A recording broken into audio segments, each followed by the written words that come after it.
साथियों, वंदे मातरम। आज दो बिंदु पे हम लोग बात करेंगे, जिसके बारे में सबसे पहले हम जो बिंदु करते हैं वो है कि अभी ताजा बयान अमेरिकी राष्ट्रपति डोनाल्ड ट्रंप का आया है। उन्होंने कहा कि भाई 1-2 हफ्ते में अंतर्गत हम जो है इस लड़ाई को रोक देंगे और युद्ध विराम हो जाएगा। और हम विक्ट्री का इशारा करते हुए और भंगड़ा डांस करते हुए कह दिया हम जीत की ओर अग्रसर, हम जीत गए, मतलब हमारा लक्ष्य पूरा हो गया। तो साथियों, क्या लगता है आपको? अभी 1 हफ्ता पहले उनका बयान देखेंगे तो, और इस बयान में तो जमीन और आसमान का अंतर है साथियों।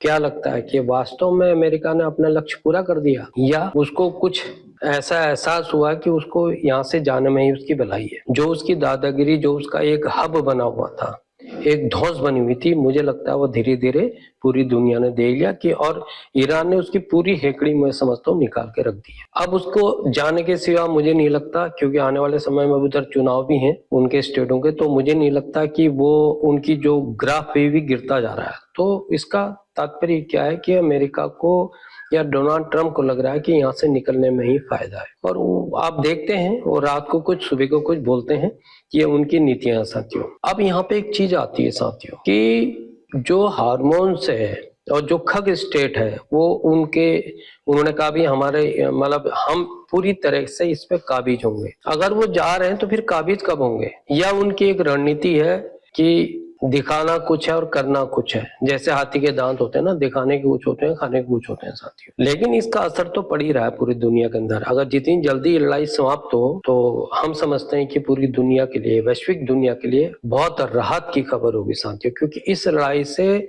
नुकसान खाली अमेरिका या उनका नहीं हो रहा है, ईरान का, इजराइल का, पूरी दुनिया का हो रहा है साथियों। एक तो रही ये बात साथियों। दूसरी बात क्या है कि इसी के मद्देनजर रहते हुए अभी आप देख रहे होंगे कि भारत में अभी कुछ खुफिया एजेंसी सक्रिय हुई हैं, जो हमें एक प्राप्त रिपोर्ट के आधार पर लग रहा है। क्योंकि ये कोई अहम तो नहीं है, टीवी चैनलों में इसकी वार्ता बहुत कम की गई है, तो चूंकि उसमें उसका जो उदाहरण है वो हमारे सामने ये आता है कि अभी चाइनीज जो सीसीटीवी कैमरे हैं उनको भारत सरकार ने लगभग मैं समझता हूँ कि हजारों स्थानों पर जो लगे हुए थे, कई हजारों स्थानों पे, तो वहां से उनको जो है क्या कर दिया कि हटाने की प्रक्रिया शुरू कर दी है। और उसमें कुछ लोग पकड़े भी गए हैं जो कि कुछ संवेदनशील स्थानों पर इन कैमरे को लगाने की कोशिश कर रहे थे, गाजियाबाद के अंतर्गत। तो अब इसके लिए क्या है, ये पूरी जानकारी तो अभी नहीं कर सकते, लेकिन ये आप दिमाग में रखिए कि इसका मतलब कि चाइना भी सक्रिय है और हमारी पूरी जानकारी है। क्योंकि आपने देखा होगा ना, अभी इजराइल ने कैसे ईरान के जो घर में बैठ के लोगों को पूरी जो उनकी सत्ता को ही समाप्त कर दिया था, तो उसका कारण भी यही था, जो सीसीटीवी कैमरे, ये बहुत बड़ा काम रहा, क्योंकि इसकी वजह से खुफिया एजेंसी मोसाद वहां तक पहुंचा था, इजराइल तक। इसी प्रकार की घटना कभी पुनरावृत्ति ना हो और सचेत हुए भारत सरकार ने इसको जो है तत्काल प्रभाव से जो है बिल्कुल ये जो है इस डील को ही निलंबित कर दिया है। क्योंकि पहले क्यों नहीं किया, इसका भी कारण ये हो सकता है कि मैं समझता हूँ जहां तक कि पहले भारत की तैयारी नहीं थी, हमारे पास इतनी सीसीटीवी कैमरे भी नहीं थे हमारी, अब कंपनियां खुद बना रही हैं। तो ये दूसरा जो बिंदु है जो आपको जानकारी देनी है साथियों, जो कि महत्वपूर्ण है, क्योंकि ये राष्ट्रीय सुरक्षा के लिए, राष्ट्रीय हितों के लिए और हमारे लोगों के लिए बहुत ही जरूरी है साथियों। भले ही इसकी ज्यादा चर्चा टीवी चैनलों पर ना हुई हो, क्या कारण हो सकता है मैं नहीं कह सकता, लेकिन बहुत महत्वपूर्ण मुद्दा है साथियों। तो साथियों, अभी एक तीसरी घटना आपको और है जिसपे कि हमें आपको चर्चा करनी है और आपको आपके संज्ञान में, आपके नॉलेज में डालनी है साथियों। अभी आपने देखा होगा पिछले दिनों जब से ईरान का और इजराइल का, अमेरिका का युद्ध हुआ साथियों, हार्मोन से, जिसको कि ब्लॉक कर दिया था ईरान ने, पूरी तरह से ब्लॉक कर दिया था, तो हार्मोन से जो है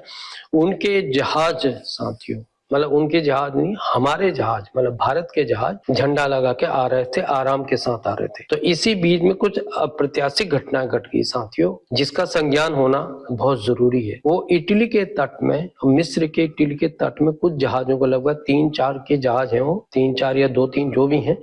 उनको रोक दिया गया है, उन पे रोक लगा दी गई है और उसको घेर लिया गया है और उस पे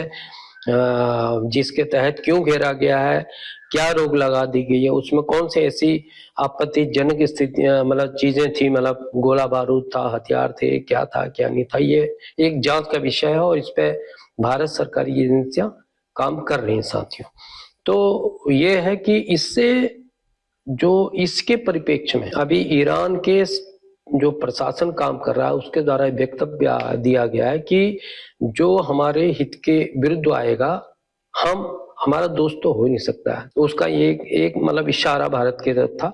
और आने वाले समय के अंदर ये भारत के लिए बहुत दिक्कत की स्थिति बन सकती है साथियों। आप देखेंगे कि अभी जो खुला तेल आ रहा था और बहुत बड़ा जो हमारी सरकार का एक बहुत बड़ा मतलब एक विजय वाली बात थी कि साहब देखो पूरी दुनिया का तेल रुकने के बावजूद भी हम लोग सही हैं, सफल हमारी नीति रही है। लेकिन इस नीति से, इस जो जहाज की प्रक्रिया से जो ये पकड़ी गई जो 3 जहाज हैं, इससे स्थितियां काफी विपरीत होती जाएंगी अगर इसको सही ढंग से इसको संभाला ना गया तो। लेकिन हमारे डिप्लोमेट, ब्यूरोक्रेट और हमारे जो एजेंसियां इस पर लगी हुई हैं और शायद वार्ता ईरान के साथ जो शीर्ष जो इसमें शासन करने वाले लोग हैं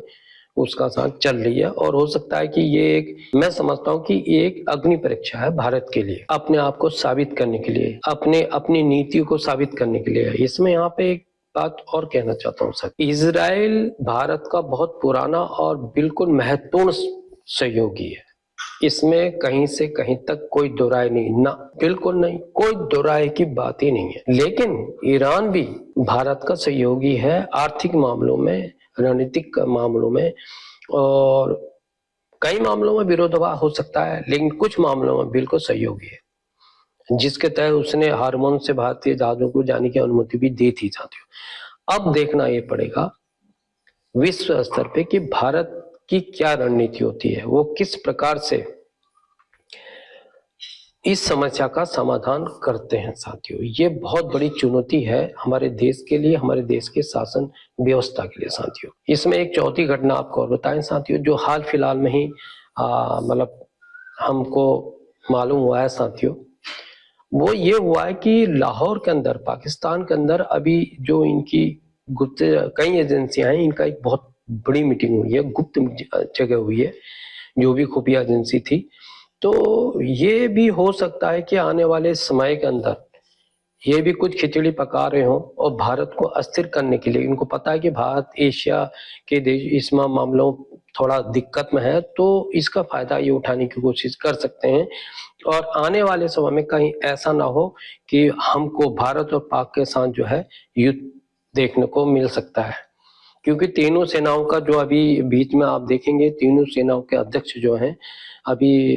एक ही समय पे जो है अलग अलग स्थानों पर ईश्वर को याद करने के लिए, भगवान को याद करने के लिए, प्रभु को याद करने के लिए गए हुए थे। तो शायद वो इसीलिए गए होंगे कि भाई पूरे देश सुरक्षित रहे, हमारे जवान सुरक्षित रहें, तो इसी की प्रार्थना करने के लिए मैं समझता हूँ गए होंगे साथियों। तो अब ये देखना पड़ेगा कि ये जो तनाव है, एक तरफ तो ईरान के साथ जो हमारा तनाव कायम है, दूसरा पाकिस्तान के साथ जो पाकिस्तान गहरी षड्यंत्र की ओर बढ़ रहा है, तो चुनौती तो साफ भयंकर है साथियों। अब देखना यह है कि भारत की शक्ति, भारत की जो डिप्लोमेसी का इसमें वैश्विक स्तर पर क्या प्रभाव बनता है साथियों, क्योंकि इसमें कोई दो राय कहीं से कहीं तक नहीं है साथियों कि वैश्विक शक्ति की जो है इसमें भारत बहुत मजबूत स्थिति में है। इसमें कोई भारत को कोई मतलब किसी भी हालत से डिगाने की ताकत दुनिया में कोई देश नहीं रख सकता है, ये सबको मालूम है, ताकत के मामले में भी और साथियों डिप्लोमेसी के मामले में भी, और तीसरा कूटनीतिक मामलों में भी भारत बहुत मजबूत स्थिति में है। जो वर्तमान सरकार है बहुत सही दिशा में कार्य कर रही है, लेकिन जो कुछ घटनाएं ऐसी हुई हैं, थोड़ा मामला दिक्कत का हमको लगता है, लेकिन क्योंकि मुझे नहीं लगता कि ये मामला सफल होगा, हम लोग सफल होंगे, हमारी सरकार इसमें मामले को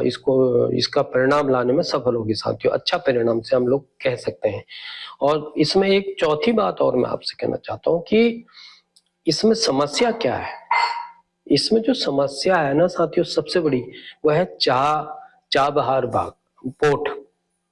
चाबहार पोर्ट जो है ईरान और भारत के संयुक्त प्रयासों से बना है और ये इस पोर्ट से भारत को हर प्रकार से बहुत व्यापार के लिए बहुत मदद की जरूरत है, मतलब इसके सफर बहुत अच्छा रहेगा और भारत के लिए बहुत ही जरूरी है साथियों। अब 4 बार पोर्ट पे जो है, अगर ईरान इस मामले में कोई कदम उठाता तो ये थोड़ा स्थिति भारत के हित में नहीं होगी, लेकिन हमें भरोसा है, अपनी सरकार पे भरोसा है, क्योंकि राष्ट्र सर्वोपरि हमारे लिए है और भरोसा और वफादारी ये हम लोगों को इसमें साबित करनी पड़ेगी पूरे देश को साथियों, क्योंकि समय काल चक्र घूम रहा है, वो वक्त किसी के लिए ठहरता नहीं साथियों, किसी लिए रुकता नहीं साथियों। तो हमें आगे क्या करना है ये भारत सरकार समझती है और हर मामले में हर बुरी नजर से ये जो है हम चाहते हैं कि भारत बिल्कुल बुरी नजर समाप्त करे और भारत इसमें विजयी हो साथियों। तो इसी आशा और विश्वास के साथ आज का वीडियो मैं यहीं समाप्त करता हूं। अगर आपको पसंद आए तो इसको लाइक भी कीजिएगा, सब्सक्राइब भी कीजिएगा और शेयर भी कीजिएगा, जिससे कि हमारा उत्साह बढ़े और नया वीडियो कुछ नई बातें जो आपको उसके लिए हम लोग तैयार है साथियों। इसी के साथ जय हिंद, जय भारत, भारत माता की जय, वंदे मातरम साथियों।